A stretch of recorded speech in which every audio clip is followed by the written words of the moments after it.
So we're ready to talk about addition and subtraction and multiplication of complex numbers. We have examples here of some complex numbers in those operations. It says the complex number system has the same commutative, associative, and distributive properties as the real numbers. So we can treat each part of the complex number system like a real number. And so that means we're allowed to rearrange terms and factor things out, like I out of a sum. We can factor I out, or whichever we want to factor out. And we can use the distributive property to multiply 6i times something by 6i times that, 6i times that, and so on. So let's do that. So here we have an addition problem. Ordinarily, the idea is to try to combine the real and imaginary parts of the complex numbers together. So this is all addition subtraction. So we could take the -4 and the +2 and put them together. And then we can take the 5i and the -4i and put them together like that. And then the -4 plus 2 is -2. And here I can factor the I out and get 5 minus 4 that's left, which is just 1. And we get -2 plus I, like that. So in a sense, we can treat I as we would a variable like x in the polynomial problem. But we do have to keep track that I squared is -1. But so far, this looks like -4 plus 5x, and -2 minus 4x is -2 plus x. So the I looks like an x to us.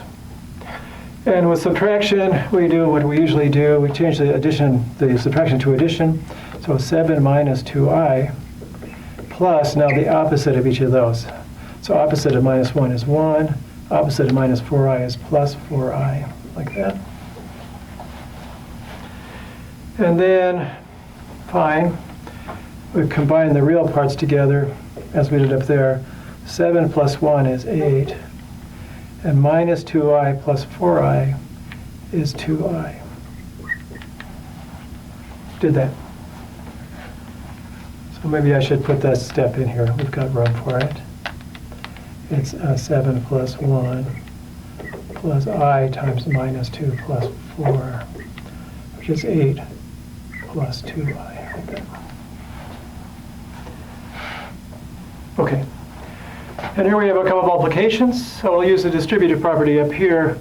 6i times 2 is 6 times 2 times I in whatever order you want, because it's commutative and associative multiplication. So we'll just write that as 12i. And 6i times -4i is 6 times -4, which is -24, and I times I, which is I squared, like that. And then that's 12i, and -24, I squared is -1. So you get 12i plus 24. There we go. And that pattern will repeat itself a couple times down here. We have to use something that looks like the FOIL method here. It's really the distributive property. We've got several products to compute. So we get 6 times 4, that's 24. That's that one. And then we got 6 times I. That's 6i. Put it next there. And then I've got -2i times 4. I'm going to run out of symbols. Put a little circle there. -8i. A little circle over it like that. And then I've got -2i times I. I'm going to make a little square here. What the heck? So that's -2 times I squared. I'll write it here. -2i squared, just because it's a little bit more complicated than that. Okay.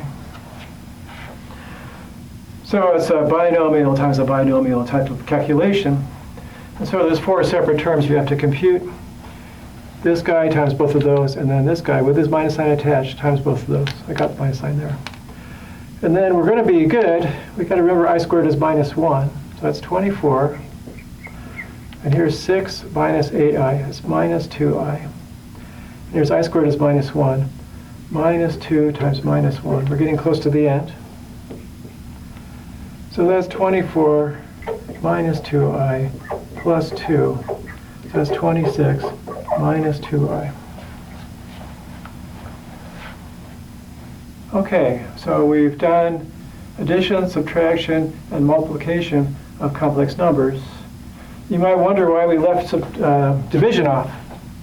And you'll see in a minute that for division, we're going to use the notion of complex conjugate.